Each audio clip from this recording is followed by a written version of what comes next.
नमस्कार दोस्तों, मैं हूं श्याम भाटिया। आप सभी का स्वागत करता हूं ये अकेडमी 123 पर। और आज हम समझेंगे कि किस प्रकार से आपदा प्रबंधन वाला जो टॉपिक है, जिससे एमसीक्यू भी आते हैं प्री एग्ज़ाम से और मेंस के अंदर एनालिसिस भी पूछा जाता है, उस टॉपिक को आज मैं कवर करूंगा इस वीडियो में। और बात करेंगे हम कि किस प्रकार से आप उसको समझ सकते हो और किस प्रकार से उसको एनालाइज कर सकते हो। और इसी की ऑडियो बुक भी मिल जाएगी आपको, है ना, जो मैं शो हो रहा है इसके बारे में।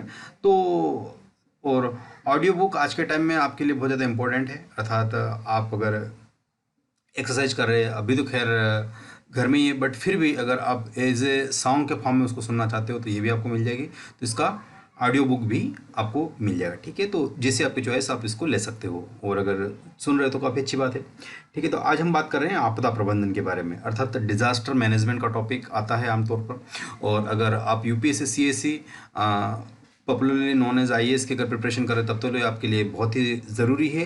बट अगर आप स्टेट पीसीएस की प्रिपरेशन कर रहे हैं तब भी आपके लिए इसका एनालिसिस और इससे जो आपकी एक अंडरस्टैंडिंग और एक समझ डेवलप होगी वो बहुत इंपॉर्टेंट होने वाली है। तो मैं टॉपिक को स्टार्ट करता हूँ। तो देखो, आपदा प्रबंधन क्या होती है, इसको अपन दो टाइप से कैटेगराइज कर सकते हैं। एक तो मैन मेड और एक नेचुरल।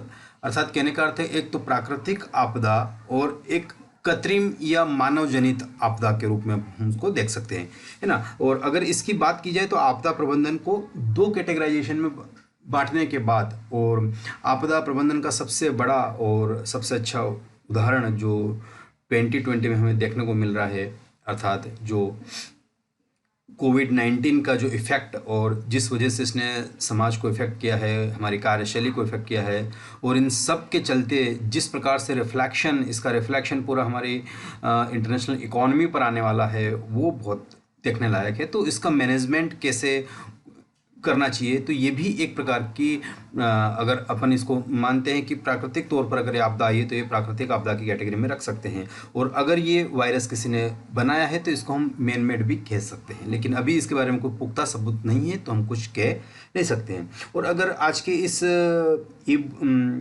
ऑडियो बुक की अगर बात की जाए तो इसमें हम बात करने वाले हैं कुछ टॉपिक के बारे में कि विकास और विनाश, नियोजन एवं आपदा के अंतर्गत या अंतर संबंध के बारे में हम बात करेंगे। और प्राकृतिक आपदाओं की बढ़ती बारंबारता, कारण समाधान के बारे में भी बात करेंगे। और मानव रचित आपदा कारण एवं समाधान के बारे में भी बात करने वाले हैं। और आपदा प्रबंधन की संगठनात्मक एवं कार्यात्मक व्यवस्था अधिनियम सहित बात करेंगे। और आपदा प्रबंधन के भिन्न चरण, जैसे प्रतिरोधात्मक कार्रवाइयाँ एवं राहत एवं पुनर्वास एवं पुनर्स्थापना आदि जो टर्म्स होते हैं उनके बारे में हम बात करने वाले हैं। इससे कुछ कुछ क्वेश्चंस कैसे कैसे आ सकते हैं उनके बारे में मैं थोड़ी सी बात कर सकता हूँ कि क्या आप ऐसा मानते हैं कि विगत वर्षों में भारत में आपदा प्रबंधन अपने आप में एक आपदा साबित हुई है। हाँ, कभी कभी ये देखा जा सकता है। और अगर हम ऐसे बात करें कि अगर क्वेश्चन वैसे भी आ सकता है कि पर्वतीय भारत में बढ़ती आपदाएं भारतीय नियोजन प्रणाली के लिए एक चुनौती है। क्या यही कारण है कि नवगठित संघ सरकार ने नियोजन को पुनः नियोजन का संकल्प लिया है? और अपनी राय दीजिए या अपना तर्क दीजिए या विवेचना कीजिए। इस प्रकार से ये क्वेश्चन बन सकता है। या फिर ऐसी बात भी हो सकती है कि विकास एवं विनाश नियोजन के द्वारा जुड़े हैं। क्या आप ऐसा मानते हैं कि भारत में ज़्यादातर विकास कार्यों ने किसी न किसी रूप में विनाश को आमंत्रित किया है? और इस कथन के संदर्भ में भारत में परमाणु ऊर्जा विकास कार्यक्रम के पक्ष में एवं विपक्ष में तर्क दीजिए। ये भी एक बहुत बड़ा मुद्दा इससे जुड़ता है। साथ ही साथ मैं ये भी लेता हूँ कि आपदाओं का बौद्धिक वर्गीकरण करना और उस पर चर्चाएं आमंत्रित करना या आम आदमी को आकर्षित नहीं करता है, क्योंकि ज़्यादातर विचार विमर्श धरातली यानी प्रैक्टिकली सच्चाई से विमुख होते हैं। आप अपने उत्तर के समर्थन में तर्क देना है आपको। तो इस प्रकार से हम देख सकते हैं। या फिर कुछ हम इस प्रकार से बात कर सकते हैं कि राष्ट्रीय आपदा प्रबंधन प्राधिकार संगठनात्मक अथवा कार्यात्मक स्तर पर तब तक सफल नहीं होता जब तक लोक प्रशिक्षण लोक भागीदारिता प्रोत्साहित नहीं की जा सकती है। आप ऐसे प्रोत्साहनों के लिए एक रणनीति बनाइए, तर्क दीजिए कि वह रणनीति प्रभावशाली क्यों होगी। इस प्रकार से कुछ कुछ क्वेश्चंस इसमें फ्रेम होते हैं। और वर्तमान में दोस्तों अगर मैं बात करूँ आपके सामने, तो कि जो कोविड-19 चल रहा है और जिसकी वजह से पूरी इकॉनमी लॉकडाउन हो चल रही है, तो इन सब का इफेक्ट भी एक आपदा प्रबंधन, और किस देश ने इसको कितना कितना सुनियोजित तरीके से उपयोग किया है, यही उस देश की ब्यूरोक्रेसी या प्रशासन की एक क्षमता को दिखाता है ना। तो ये सारी चीज़ें, तो अगर मैं यहाँ से अपनी बात को शुरुआत करूँ तो हमेशा आपदा जो होती है उसको मेंटेन करने के लिए, उसको समायोजित करने के लिए, उसको रीएडजस्ट करने के लिए एडेप्टेबिलिटी यानी जो होती है वो किस प्रकार से होती है, वहाँ की जनता के अनुशासन और प्रशासन दोनों का संयोग जब आता है तभी वो चीज़ें बनकर सामने आती है। तो अगर मैं बात करूं कि स्वतंत्र भारत में प्रारंभिक दशकों में चुनौतियां असीमित थी, यस, किंतु संसाधन सीमित थे। अतः अतः देश के सर्वांगीण विकास के लिए सुनियोजित तरीकों की आवश्यकता थी, आवश्यकता थी। भारत के तत्कालीन प्रधानमंत्री ने राष्ट्रीय नियोजन को बढ़ावा देने के लिए प्राथमिकता पूर्वक योजना आयोग व राष्ट्रीय आयोग परिषद, राष्ट्रीय विकास परिषद भी हम आमतौर पर उसको कहते हैं, नेशनल डेवलपमेंट काउंसिल जो होती है, 1950 और 1952 में क्रमशः गठन किया। अर्थात 1950 में क्या स्टार्ट हुआ है, योजना आयोग, और 1952 में क्या स्टार्ट हुआ था, राष्ट्रीय विकास परिषद का गठन हुआ था, नेशनल डेवलपमेंट काउंसिल का। तो इनकी स्थापना कब हुई थी, ठीक है, तो ये आपको याद, ये एमसीक्यू का हिस्सा हो सकता है, या जब आपको अपने एमसीक्यू में कोडिंग में कुछ ऑप्शन स्टार्ट करना 1 2 1 2 3 2 3, वहाँ पर ये काम आ सकता है। आगे चलते हैं कि इन दोनों संस्थाओं के माध्यम से भारतीय नियोजन प्रणाली में राज्यों की भागीदारिता सुनिश्चित की गई। अतः राज्य सरकारों से अपेक्षा की गई कि वे क्षेत्रीय समस्याओं को सामने लाए और देश के सर्वांगीण विकास में निर्णायक भूमिका निभाए। किंतु नियोजन प्रणाली, जिसका मुख्य उद्देश्य आर्थिक विकास करना था, वह कालांतर में राजनीतिक गतिविधि बनती चली गई, और दूसरे शब्दों में भारतीय नियोजन प्रणाली का राजनीतिक अपहरण हुआ, जिसका परिणाम विनाश व आपदा है। वस्तुतः स्वतंत्रता के पश्चात प्रारंभिक दशकों में पूरे भारत में एक दल का बाहुल्य था, कुछ अपवादों को छोड़कर मानते हैं हम। परिणामतः ज्यादातर मुख्यमंत्री समान दल के थे, और ऐसे मुख्यमंत्रियों ने क्षेत्रीय विकास की समस्याओं को उठाने के स्थान पर अपनी राजनीतिक छवि को प्राथमिकता दी, ताकि संघ सरकार के साथ उनके राजनीतिक सौहार्दपूर्ण संबंध बने रहे, और इस प्रकार आर्थिक संबंधों पर राजनीतिक संबंधों को वरीयता दी गई और क्षेत्रीय समस्या ही बनकर रह गई, जिससे क्षेत्रीय असंतुलन बढ़ता चला गया और इसमें क्षेत्रीय पिछड़ापन को जन्म दिया, जिससे एक और प्राकृतिक आपदा बढ़ी तो दूसरी ओर अलगाववाद की प्रवृत्तियां बढ़ी, जो मानव रचित आपदा को आज एक बड़ी चुनौती दे रहे। दूसरे शब्दों में नियोजन की विफलता को अगर हम देखें तो एक और प्राकृतिक आपदा, दूसरी ओर मानव रचित आपदा को बल मिला है मोटे तौर पर, किंतु आरोप प्रत्यारोप समाधान नहीं हो सकते। अब इसकी स्ट्रक्चर या समायोजन पर बात करते हैं। इसके ऊपर अगर दृढ़ संकल्प की आवश्यकता है, जिसके अंतर्गत भारत में पूरी नियोजन प्रणाली का पुनः नियोजन किया जाना आवश्यक प्रतीत होता है, किंतु आपदाएं पुनः नियोजन का इंतजार नहीं करती। अतः भारत में पुनः नियोजन में हुए विलंब की कीमत भिन्न भिन्न क्षेत्रों में चुकानी पड़ी एवं पड़ रही है, जिसमें जम्मू कश्मीर बाढ़ की विभीषिका, भूस्खलन, इसी प्रकार उत्तराखंड में समान विभीषिकाएं, हिमाचल प्रदेश में बादलों का फटना, समुद्री तटों में चक्रवात, सुनामी भारत में आपदा प्रबंधन को विवश कर चुके हैं, और वर्तमान में कोविड-19। और जबकि वर्ष 2004 में सुनामी के पश्चात 2005 में आपदा प्रबंधन प्राधिकार अधिनियम तत्काल बनाए गए, किंतु आपदाओं की बारंबारता निरंतर बढ़ रही है, जिसके कारण राष्ट्रीय एवं अंतर्राष्ट्रीयकरण हुआ भी उसका, और अंतर्राष्ट्रीय परिप्रेक्ष्य में प्रौद्योगिकी एवं क्रांति एवं मशीनीकरण के अंतरराष्ट्रीय व्यवहार को बढ़ावा दिया है। और आर्थिक समृद्धि ने सैन्य समृद्धि को बढ़ावा, शहरीकरण एवं औद्योगिकरण के साथ अस्त्र शस्त्र का विकास भी बढ़ा है, परिवहन के माध्यम बढ़े हैं, जिससे ग्रीन हाउस गैसों का उत्सर्जन या विसर्जन तेजी से बढ़ने लगा है। इस प्रकार विश्व में बढ़ती हुई आर्थिक व सैन्य समृद्धि ने जहां एक ओर औद्योगिक समाज का विकास किया, वहीं दूसरी ओर विनाश की पृष्ठभूमि तैयार की गई। सैन्य समृद्धि ने तनाव को बढ़ाया और मानव सभ्यता को हजारों वर्षों के इतिहास में मात्र 20 वर्षों के अंतराल में 2 विश्व युद्ध हो गए। स्वाभाविक है कि उस अवधि में किसी भी औद्योगिक देश ने पर्यावरण की चिंता नहीं की, और इसके विपरीत 1935 से शीतकारक के रूप में CFC यानी क्लोरोफ्लोरोकार्बन का उपयोग होने लगा, और यह आर्थिक रूप से सर्वाधिक उपयोग शीतकारक था, जिसके या यूं कहो कि जिसमें भंडारण की क्षमता का विस्तार हुआ और अंततः अधिक उत्पादन के साथ साथ भंडारण और उसके साथ साथ CFC का व्यापक उपयोग हुआ, जो पर्यावरण के लिए मौन चुनौती के रूप में उभर रहा था। इस चुनौती को 1985 में विश्व के पर्यावरण शास्त्री ने पहली बार सामना किया, और जब यूरोपीय देशों के ऊपर ओजोन छिद्र पाया गया।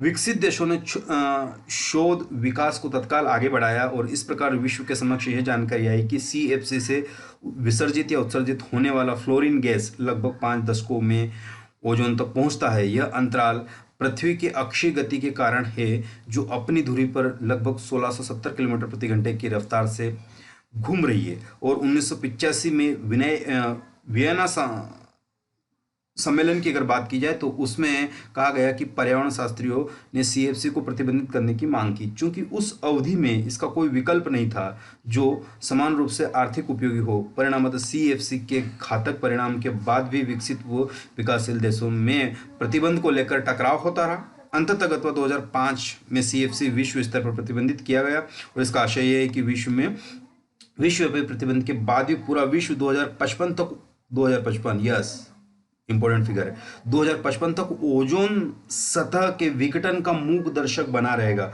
और इस प्रकार विकास के पर्यावरण विनाश के रूप में सामने आने लगे, और इसकी कीमत पूरे विश्व को चुकानी, और भारत कोई अपवाद नहीं है इसका, है ना। हाँ, और अतः ओजोन का विघटन, पराबैंगनी किरणों का पृथ्वी तक पहुंचना, भूमंडलीकरण या भूमंडलीय तापमान में वृद्धि, और 71% जल मंडल से भारी वाष्पीकरण, वर्षा और हिमपात दोनों को बढ़ाया है। भारतीय संदर्भों में अगर विशेष रूप से उत्तरी भारत में धरातलीय क्षेत्रों में अतिवृष्टि के शिकार हो रहे हैं हिमालय, या अगर हिमालय पर्वत की बात की जाए, हिमालय मालाओं की बात की जाए, पैमाने पर हिमपात मानसून के महीनों में पिघलना यानी बर्फ का पिघलना प्रारंभ करता है, और जब सूर्य की कर्क रेखा पर होता है तब परिणामतः बाढ़ की विभीषिका, बड़े पैमाने पर हिमपात, भूस्खलन, हिमस्खलन, बादलों का फटना, और बादलों को बार बार राष्ट्रीय आपदा ला रही है। ठीक है, और इससे भी अधिक चिंता का विषय है कि हिमालय में पर्वतमाला भूकंपीय दृष्टिकोण से अति संवेदनशील क्षेत्र माना गया है,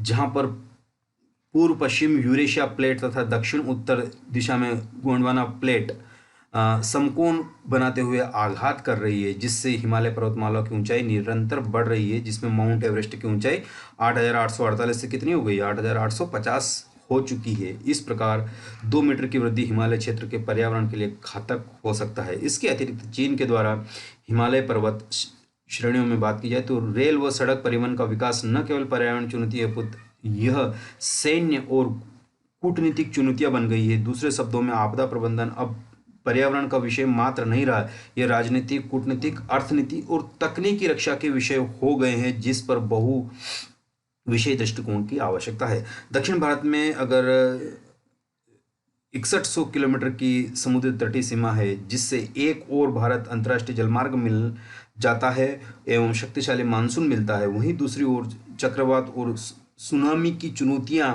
भारत के लिए आपदा प्रबंधन में एक बड़ी चुनौती है। कुल मिलाकर इन सेंस अगर अपन बात करें तो प्राकृतिक आपदा इन चुनौतियों को निपटने के लिए निम्न नियोजन का पुनः नियोजन किया जा सके, ताकि क्षेत्रीय असंतुलन को न्यूनतम किया जा सके। बहुउद्देशीय संचार उपग्रह एवं दूर संवेदी उपग्रहों के साथ हुई कई नैनो सैटेलाइट प्रक्षेपित किए गए हैं, जिनका उद्देश्य पर्यावरण की अनुमान करना, ताकि प्रतिरोधात्मक एवं तात्कालिक कार्यवाही की जा सके।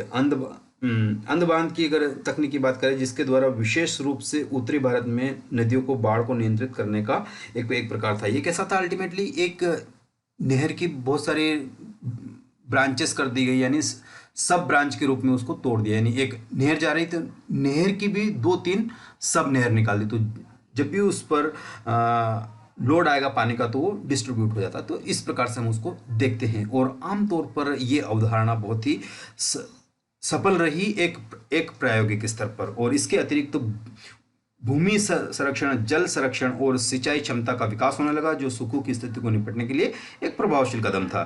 क्षेत्रीय नियोजन को बढ़ावा देना विकास का एक आशय है। नियोजन की प्रक्रिया का विकेंद्रीकरण करना, जिसके साथ ही प्रतिक्रिया आमंत्रित की जाती है, क्योंकि स्थानीय जनसंख्या स्थानीय समस्या से बेहतर समझती है। प्राकृतिक आपदाओं को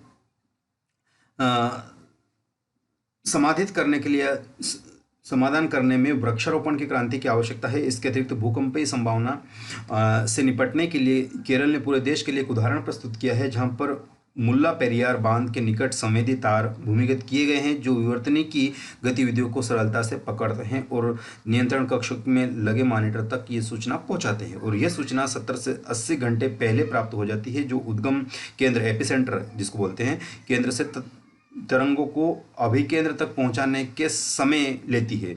ऐसा पूर्वानुमान आपदा प्रबंधन में निर्णायक साबित होगा। एग्जैक्टली जब मानव रचित आपदाओं का प्रश्न है, उनमें से आतंकवादी हमले, नक्सलवाद, माओवाद, उत्तर पूर्व में बढ़ता अलगाववाद, सांप्रदायिकवाद और जातीय संघर्ष दुर्घटना महत्वपूर्ण है। और साथ साथ हम और भी इसके मुद्दे पर बात करने अगर चाहें तो मानव रचित आपदाओं को अगर हम देखें तो आपदा इसमें अवधारणा से अधिक अनुभूति का विषय है। ठीक है, सेंस करने का बहुत ज़्यादा ज़रूरत है, जिसका संबंध आमतौर पर प्राकृतिक आपदाओं से लिया जाता है, जिसमें बाढ़, सूखा, भूकंप, सुनामी, चक्रवात, बादलों का फटना, जंगल की आग, है ना, भूस्खलन, हिमस्खलन इस श्रेणी में आते हैं। किंतु मानव रचित आपदाओं में मानव अत्यंत सीमित है, जिससे युद्ध गंभीर आपदा मानी जाती है, और सांप्रदायिक दंगे या जातिगत संघर्ष, रेल बस दुर्घटना सामान्य आपदाओं में हम देख सकते हैं। और अगर हम वर्तमान में देखें कि कोविड-19 अगर मैन मेड है, अगर यह वायरस मैन मेड है, तो ये प्राकृतिक आपदा न होकर कौन सी हो सकती है, कृत्रिम या मनुष्य के द्वारा बनाई गई आपदा। लेकिन अगर ये प्राकृतिक हुई तो जाहिर सी बात है प्राकृतिक आपदा की कैटेगरी में। लेकिन अभी इसके बारे में कुछ भी कहना बहुत जल्दबाजी होगी। ठीक है, जैसे इसके रिजल्ट्स आते हैं बाद में अपन देखते हैं। इन आपदाओं का युद्ध से आशय अत्यंत व्यापक है, जिनमें मानव सभ्यता को चुनौती देने वाले सभी कृत्य शामिल किए जाएं।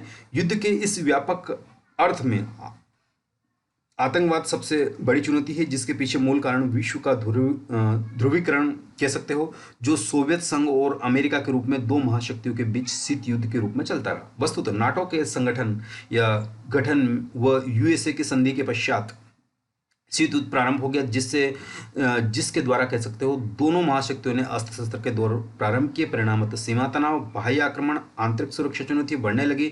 दोनों महाशक्तियों के इर्द गिर्द ध्रुवीकरण के कारण कई सीमावर्ती देशों में सैन्य प्रतिद्वंद्विता प्रारंभ हो गई, जैसे भारत एवं पाकिस्तान के मध्य, और पाक को अमेरिका का समर्थन और भारत को सोवियत का। इसी प्रकार उत्तरी कोरिया व दक्षिणी कोरिया के बीच, वियतनाम और आसियान देशों के बीच, ईरान व इराक के बीच, इजराइल व फिलिस्तीन के बीच, अंगोला व दक्षिण अफ्रीका के बीच, क्यूबा व लैटिन अमेरिकी देशों के बीच तनाव निरंतर बढ़ते गए, और विश्व परिदृश्य में एशिया तनाव का सर्वाधिक था, मतलब यूं मान के चलो। और जिसका एक उदाहरण भारत पाक, जिसमें मध्य तनाव आज भी हम देख सकते हैं।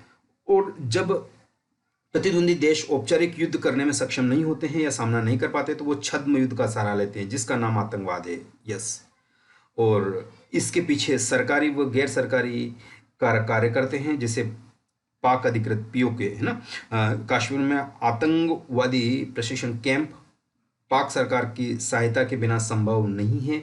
यह आतंकवाद का सरकारी प्रायोजन कह सकते हो। दूसरी ओर गैर सरकारी संगठन जैसे लश्कर ए तैयबा, और हम बात करें अलकायदा, हिजबुल मुजाहिदीन, तालिबान जैसे खतरनाक आतंकी संगठन हैं, जो विशेष रूप से मध्य एशिया, दक्षिण एशिया एवं दक्षिण पूर्व एशिया में सक्रिय है।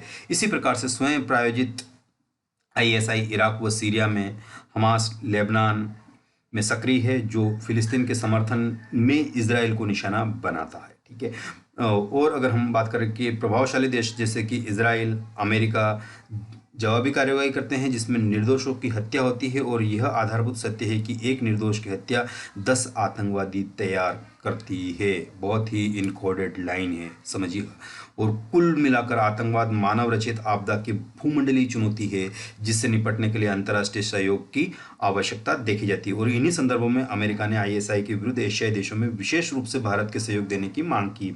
यदि भारत सहयोग देता है तो भारत के तालिबान व अलकायदा से सीधे निशाने पर होगा, और यदि नहीं देता है तो आतंकी हमलों को भारत को अलग थलग पड़ जाएगा। तो भारत इसे परिप्रेक्ष्य में बात की जाए तो आतंकवाद की यह आपदा भारत को एक दृढ़ निर्णय लेने के लिए विवश करती है। यह अवश्य है कि यह भारत में भारी बहुमत संघ की सरकार है, जो कि अंतर्राष्ट्रीय स्तर पर तकनीकी, आर्थिक, सैन्य और गुप्तचरी और कूटनीतिक सहयोग देने व लेने में समर्थ है।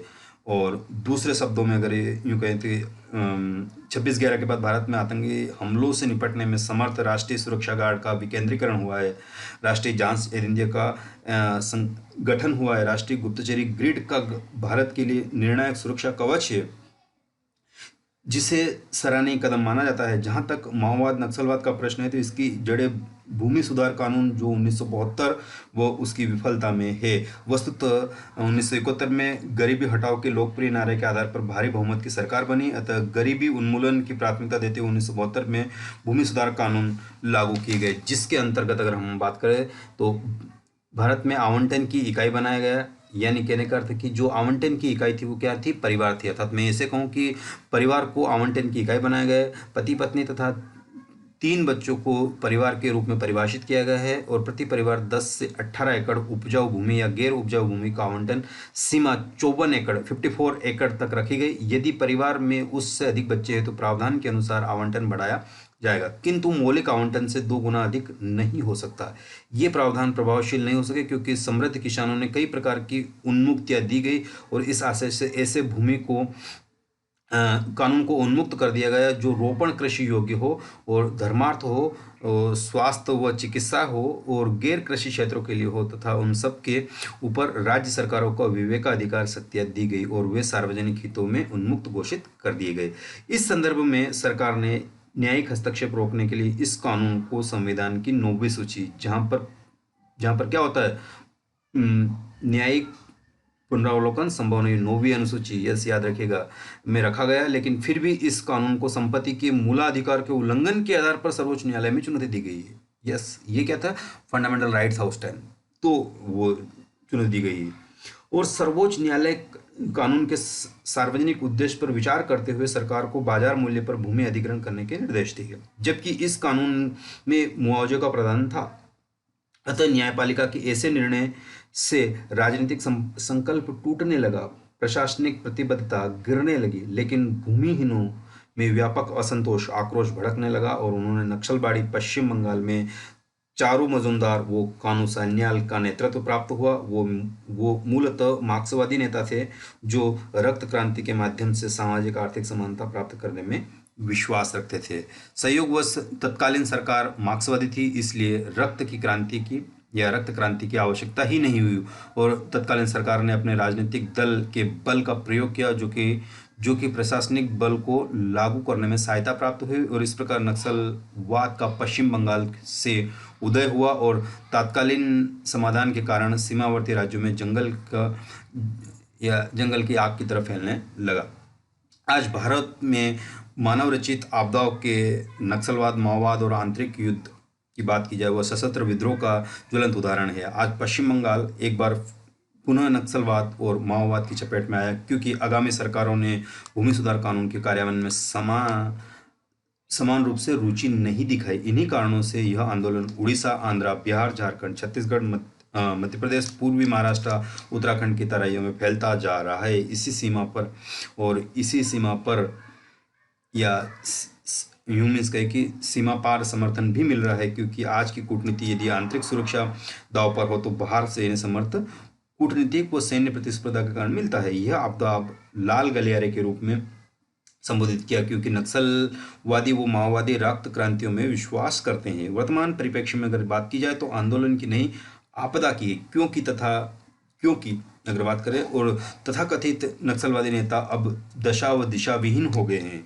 वे बाहुबल मुद्राबल का प्रयोग कर रहे हैं, जिससे राजनीतिक माफिया, स्थानीय प्रशासन तथा कथित नक्सली नेता खतरनाक गठजोड़ बनाए हुए हैं। इसलिए समाधान के रूप में निम्न तथ्य जो अपने इस ऑडियो बुक में पहले से स्टार्ट किया था उसका समाधान की तरफ चलते हैं अपन, ठीक है। तो ये तो जो समस्या थी उसके विश्लेषण में हमने क्या किया, बात किया। अब हम बात करेंगे इसका हल क्या हो सकता है। तो एक और सैन्य कार्रवाई निरंतर जारी है ताकि उन पर दबाव बना रहे, ये तो रहेगा ही रहेगा। वहीं दूसरी ओर राष्ट्र की मुख्य धारा में जोड़ना दबाव का मूल उद्देश्य। मुख्य धारा, यस, मेन स्ट्रीम में उनको लाना बहुत इंपॉर्टेंट है, उनको काम देना, ठीक है, वो भी बहुत इंपॉर्टेंट है। नक्सलवादी क्षेत्रों में श्रम आधारित विकास कार्य किया जाए ताकि स्थानीय रोजगार का सृजन हो। यस, उनको एंगेज करना किसी यानी कहने का मतलब जो एक्टिविटीज़ होती है उनमें एंगेज करना, जिससे वो क्या कर सकते, जॉब या रोजगार प्राप्त कर सके और उस रोजगार से अपने जीवन को उसके साथ जोड़कर अपना जीवन आगे बढ़ा सके। ये एक बहुमूल्य कह सकते हो कि ये बहुत ही कारगर चीज़ है। कृषि एवं उद्योग को पुनर्स्थापित करने के लिए स्वयं सहायता समूह, लघु वित्त मात्र 7% ब्याज दर पर उपलब्ध कराए जा रहे हैं उन क्षेत्रों में। समय अनुसार पुनः अदायगी होने पर ब्याज दर 4% हो जाती है, बहुत कम है, जो कि यूरोप और अमेरिकन कंट्री में चलती है ना, वो यहाँ पर उन लोगों के लिए एग्जैक्टली। और इसके अतिरिक्त राष्ट्रीय क्षमता विकास कार्यक्रम एवं राष्ट्रीय जीविका मिशन आंदोलन के रूप में चलाए जा रहे हैं। लोक निजी भागीदारिता के द्वारा अगर बात की जाए तो विद्युत परिवहन या यूं व्यस्त कि विद्युत परिवहन, स्वास्थ्य, शिक्षा, सिंचाई, पेयजल एवं आवासीय योजना पुनर्गठित की गई और इनका सकारात्मक परिणाम होंगे, जिसके लिए कोई समय सीमा अभी निर्धारित नहीं की थी। मानव रहित रचित आपदाओं के बारे में अगर ये बात की जाए तो पृथक राज्यों की मांग निरंतर बढ़ती जा रही है, जिसके लिए दूसरा राज्य पुनर्गठन आयोग बनाने की तत्काल आवश्यकता है, ताकि छोटे राज्यों की इकाई और राज्यसभा में उन्हें समानुपातिक नहीं समान प्रतिनिधित्व देने की आवश्यकता है। समानुपातिक नहीं, समान प्रतिनिधित्व। ये इस लाइन का क्या अर्थ हो रहा है दोस्तों? ये जो स्टेटमेंट मैंने कहा, इसका ये अर्थ हो रहा है कि जैसे मान लो कि यूपी की हम बात करें तो वहाँ पर समानुपातिक प्रतिनिधित्व ज़्यादा हो, क्योंकि वहाँ पर जो जनसंख्या ज़्यादा है। और अगर हम बात करें नागालैंड की बात करें या मणिपुर की बात करें तो वहाँ जनसंख्या कम है, लेकिन उसको भी एज ए स्टेट की तरह ट्रीट किया जाए और इसको भी एज ए स्टेट की तरह ट्रीट किया जाए, क्योंकि उनका जो वेटेज होता है समानुपातिक वेट होता है, ये यूपी का ज़्यादा होता है, उनका कम होता है। तो ये ना होकर एक स्टेट को एक वैल्यू के रूप में उसको गिना जाए, उसकी जो क्षमता है दोनों राज्यों की समान आंकी जाए। ये बहुत बड़ा एक बदलाव के रूप में आवश्यकता है संसद के फ्लोर पर। और यही जो चीज़ जब आएगी और फिर उसी के बारे में अगर अच्छी चीज़ें होती है तो ये बहुत ही अच्छे स्तर पर देखी जाती है। और हम बात करें कि आपदा में ये जो आपदा का एक समान प्रतिनिधित्व वाला जो उद्देश्य है, ये तभी सफल हो पाएगा जब राजनीतिक इच्छा शक्ति इससे जुड़ती है और क्षेत्रीय नियोजन, क्षेत्रीय विकास के द्वारा अलगाववाद को समाप्त किया जा सकता है। जातिगत संघर्ष, सांप्रदायिक दंगे को देखते हुए अधिनियमों से अधिक संसाधनों की आवश्यकता है, जिसमें सर्वोच्च न्यायालय के निर्देशानुसार आरक्षण नीति को आर्थिक मानकों पर बदलने की आवश्यकता है। और देख पा रहे हो कि आर्थिक आधार पर आरक्षण जनरल को 10% दिया गया है, तो ये उसी का ही एक उद्देश्य हम मान सकते हैं, ताकि संप्रदाय जातीय आधार पर वोट बैंक की राजनीति बंद की जा सके। कुल मिलाकर आपदाओं की चुनौतियों को देखते हुए 2005 में राष्ट्रीय आपदा प्रबंधन प्राधिकार बनाया गया है, जिसकी अध्यक्षता प्रधानमंत्री करते हैं और उनके सहायतार्थ एक उपाध्यक्ष होता है, जिन्हें कैबिनेट मंत्री का स्तर प्राप्त होता है। और इसके अतिरिक्त 8 सदस्य होते हैं, किंतु 11 सितंबर 2014 तक नई सरकार के गठन के बाद इस प्राधिकार का पुनर्गठन नहीं हुआ है। इसलिए आपदा प्रबंधन से निपटने के लिए एनडीआरएफ के 10 बटालियन के साथ सेना निर्णायक भूमिका में रहती है। अतः समय की मांग है कि यह सेना बदलती भूमिका को देखते हुए रक्षा बजट के आवंटन को समानुपातिक वृद्धि हो, ताकि उन्हें अंतर्राष्ट्रीय चुनौती के लिए तैयार रखा जाए। और इस प्रकार राजनीतिक नेतृत्व, प्राधिकार भूमिका, सुरक्षा बलों की भूमिका और संसाधनों और जन भागीदारिता सबके ऊपर देश के युवाओं के लिए सिविल डिफेंस का प्रशिक्षण अनिवार्य किया जाना चाहिए, जिसमें न केवल आपदा प्रबंधन अपितु सार्वजनिक जनजीवन व्यवस्था और युवा सक्रिय होकर तत्पर रहेंगे। और जो राष्ट्रवाद का मूल मंत्र होने के साथ साथ ये बहुत ज़्यादा ज़रूरी है। वर्तमान में अगर हम देखते हैं कि जिस प्रकार से कोविड-19 चल रहा है और उसकी वजह से जिस प्रकार से एक पूरा विश्व की इकोनॉमी थम से गई है, इसमें एक समाज को कैसे मैनेज करना है और समाज को किस प्रकार से समायोजित करके हमें सारी हमारी रणनीतियां है वो जोड़नी कैसी है, ये आपदा प्रबंधन का बहुत अच्छा उदाहरण देखा जा सकता है। ठीक है, तो ये मैंने बहुत सारे टॉपिक इसमें लेने की कोशिश की, और इससे रिलेटेड कोई भी अगर आपकी चीज़ आती है, कन्फ्यूज़न आता है, तो कमेंट बॉक्स में कीजिएगा। और इस ऑडियो बुक को अगर आपको चाहिए तो वो भी कमेंट कीजिएगा। थैंक यू, बाय बाय, मिलते हैं नेक्स्ट वीडियो में।